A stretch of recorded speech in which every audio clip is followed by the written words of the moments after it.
Are you sick of destroying your thumbs and your wrists while trying to play Marvel vs. Capcom 2 on the Dreamcast? Or maybe you want 6 face buttons on Street Fighter like you're supposed to have. Maybe you just want a good retro game controller for Switch or PC. Well, let me show you something.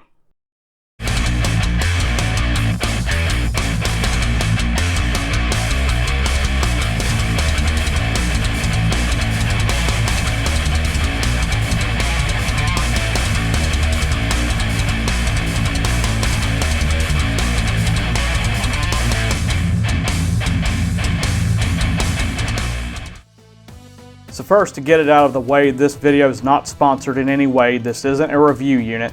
I bought it with my own money from Stone Age Gamer. Those guys and Retro Fighters, they don't even know who I am. So get that out of the way. So anyway, of course, I've already unboxed this. I've used it for a couple days, but I did want to show the unboxing experience and get a closer look. So of course, here's the front, and then here is the back if you want to pause the video and read that. It's compatible with the Switch, the PC, of course the Dreamcast. They don't advertise it, but you can also use this on a PS3 as long as you go wired, just use the USB cable. The input mapping is a little weird, so in fighting games you'll have to kind of reset it a little bit, but other than that, it works very well. So let's open the box. First, you're presented with this cool little double compartment D6 thing stylized. It's kind of neat.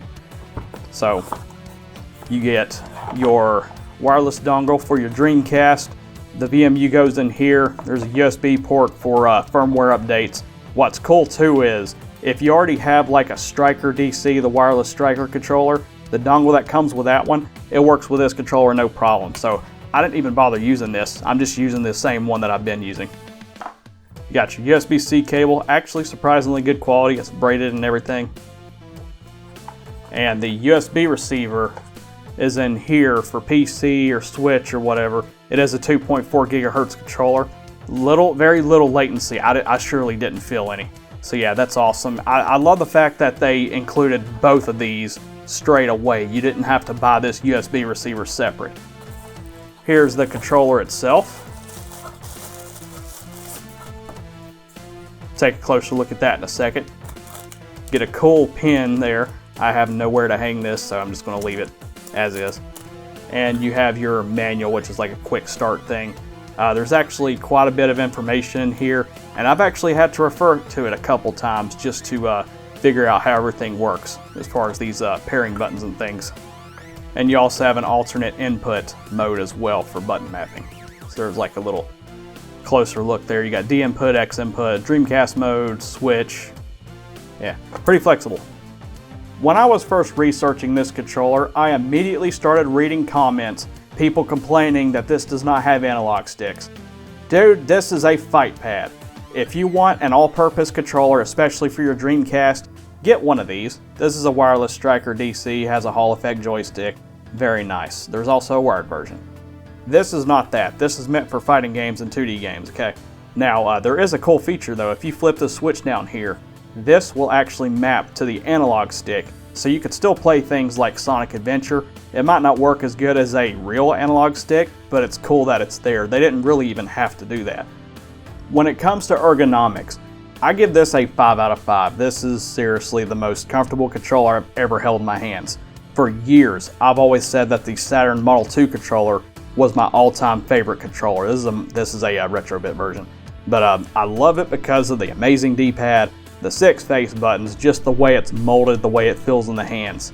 This controller is that much better. It's got a little more chunk to it, and it's also a little more rounded off. And the face buttons are all the same size, sort of like an ASCII pad. So if you put these side by side, you could tell the difference. It's very obvious. Another controller you may compare this to would be the 8BitDo M30 controller.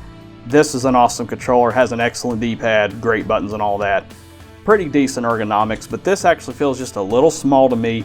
Not bad, but my hands are already kind of small and this feels small. So you just have a little more to hold on to with this controller. It just fits my hands perfectly.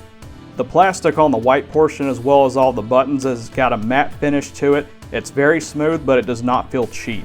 The darker gray portion on the nubbies here, on the grippy things, that has a very nice texture to it. My only complaint, I guess, for ergonomics would be I wish at least the cross on the D-pad had some texture to it like a Saturn controller would. but really that is really being nitpicky. The buttons are going to be a love or hate thing, mostly just because of preference. The reason I say that is because the face buttons and the D-pad are all actuated by micro switches underneath, not rubber membranes. I prefer micro switches because, especially for the D-pad, there is no guesswork as to what direction you're hitting. If you want to do a quarter circle or a half circle, you know exactly what you're hitting. There's no misfires. And you're also much less likely to hit false diagonals, like if you were to rock this back and forth like so. The face buttons also feel nice. They feel very arcadey. Now, the D-pad, it is raised a little bit and it does feel a little stiff when you first pull it out of the box. That stiffness goes away. It loosens up just a little bit towards the perfect amount of tension in about 15-20 minutes. So if you feel like it's stiff, just give it a little bit of time and it'll go away. Let's compare the micro switches on the D-pad to this Xbox controller here. It has sort of a similar D-pad with micro switches underneath, as you can hear, very clicky. However, this controller takes a little less force to actuate, so I still prefer this over this Xbox controller. I find that you can react a little bit quicker. The rest of the buttons on the controller, like the plus and minus, the pairing buttons, shoulder buttons, all that, start button down here, these are not necessarily micro switches, but they're still pretty clicky. They're very quiet, but they feel just fine. I like them.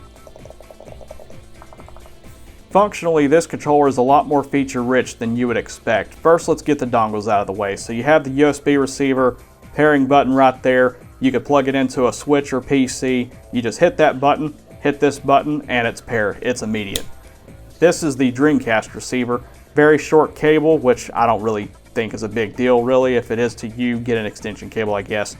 Pairing button right here. Pairing process is the same. Hit that, you're good to go. USB port for firmware updates. If you need your VMU, you take it, put it in the slot here, good to go. Very secure connection. The only caveat though with this is because of the cable length especially, say you're playing Resident Evil or something and you want to see your health status on the screen, you probably can't from across the room. Or if you're playing, I believe it's one of the NFL games where you're making a play right here, I think you can. I'm not sure, I don't play those, but that's something to consider as well. But for most games, do you really need this screen? I don't. For PS3, even though this is a USB dongle, you would think it would work, but I couldn't get this thing to work wirelessly. However, if you just use the cable port right here, you can use this on PS3 just fine. It works well. The only thing though is the button mapping is a little weird. So the PS3 thinks that this is X and this is circle, this is square, and this is triangle. So if you're playing a fighting game or something, you will have to go into the button config and flip-flop these. For button mapping, this is pretty flexible. As you can see on the manual here, there is a Z and C button mode. The Dreamcast natively supports Z and C buttons, I guess for the ASCII pad. I've never owned one of those, but as you can see, and it does say not all games support these buttons. However, they added a macro to still enable those. And then there's your instructions there. There's also an alternate input mode here. Tells you how to do it. For Switch, you have the option of actually remapping the shoulder buttons to trigger buttons, as you can see here. And lastly, you have a D input and an X input mode for things like PC. And here's like a guide for the LEDs to show you what patterns stand for what. I believe that covers everything. Let's play some games. Here's how the pairing process works with the Dreamcast. Earlier in the video I did say that I used the dongle that came with my Striker DC controller. It does work fine with this, however the L and R buttons do not mirror the Z and C, so that's a little bit weird. So I went ahead and plugged in the dongle that came with this controller. All you have to do is just hold this button down for a couple seconds. Starts blinking a little bit faster. You hold this pairing button down on the controller, bam, it's paired. I don't have a capture card or anything I can plug the Dreamcast into, so you get to see it being played on the CRT, the way it's meant to be played. So anyway, the input mapping is exactly what it's supposed to be. Light, medium, hard punch, light, medium, hard kick. L and R mirror the Z and C buttons, so exactly what it needs to be. And it's effortless to pull off special moves. Spam Hadokens, tornado kicks, whatever you want. Shoryuken, let's do a special, how about that? How about a Raging Demon? First try. I'm not the best at fighting games, certainly not like a tournament guy or anything, but I'm just a hobbyist. I can hold my own. I love Capcom vs. SNK 2. It is so good. There's never going to be another game like it. At least I don't think so. You can't talk about a fighting game controller without showing Soul Calibur, so let's see how this performs. Quarter circles are good. Sidestepping's good. Simultaneous input's good. Let's actually play for a minute, see how it goes.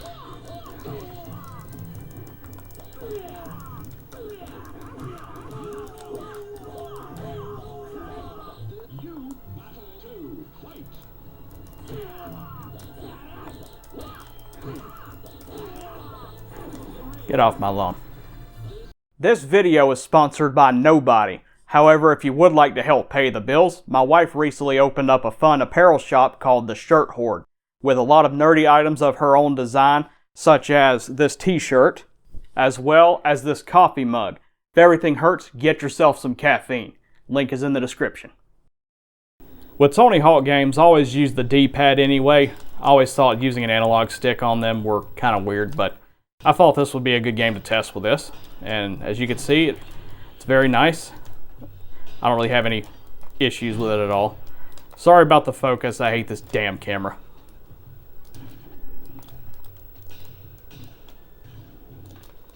Yeah, no complaints here.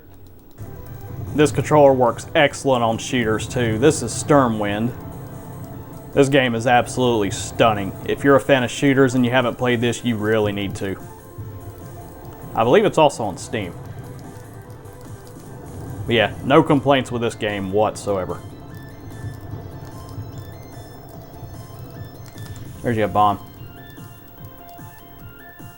So here's where the toggle switch comes into play. Right now it's on the default setting, so right now it's a D-pad. It just controls the camera, right? Now if I flip that to the middle position, it is now the analog stick. Let's see how this plays. So far pretty good. It is quite touchy because of course it is a D-pad, not really an analog stick, but I'm glad to see that it works fairly well. I probably still wouldn't recommend trying to beat this game without a real analog stick though, but it's kind of nifty either way. It's a very all or nothing thing being a D-pad. Something we like to see is when a third-party controller can wake up the Switch. Unfortunately, it's very luck of the draw with this controller as far as waking it up. I can do it sometimes I can't. Right now I can't do it. You're supposed to hit this button here, but as you can see it's not turning on, so you'll just have to use a Pro Controller, Joy-Con, or just reach in there and turn it on. Here are a couple Switch games. This is Vampire Savior 2 from the Capcom Fighting Collection. Really cool collection. As you can see, I'm not having any kind of issues with quarter circles. You have to be really precise on this game in particular anyway. And then of course next up we have Street Fighter 2. Spamming Hadoukens because that's really all you can do with friggin' Ryu being the AI. Good stuff.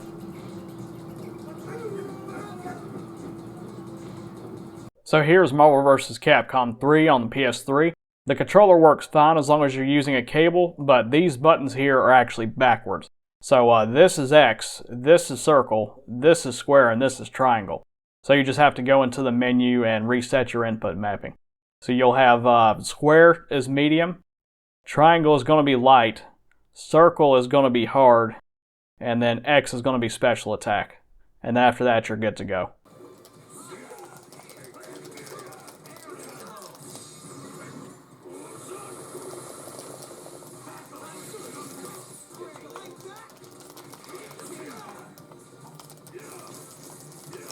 And here it is working on PC. Here's Tekken 8. You like my Dante version of Jin? This game got a lot of mixed reviews, but I actually love it. I think they knocked it out of the park. It's just non-stop fun for me. While I was editing this video together, a viewer asked if this controller works on Mac or Linux. And yes, it does. Here it is working on my Linux Mint install. Here's my wife's iPad. And here's my Android tablet. I had absolutely no issue pairing this or using it on any device. I didn't have to install anything additional, it was just plug and play. Here's an overall list of the pros and cons.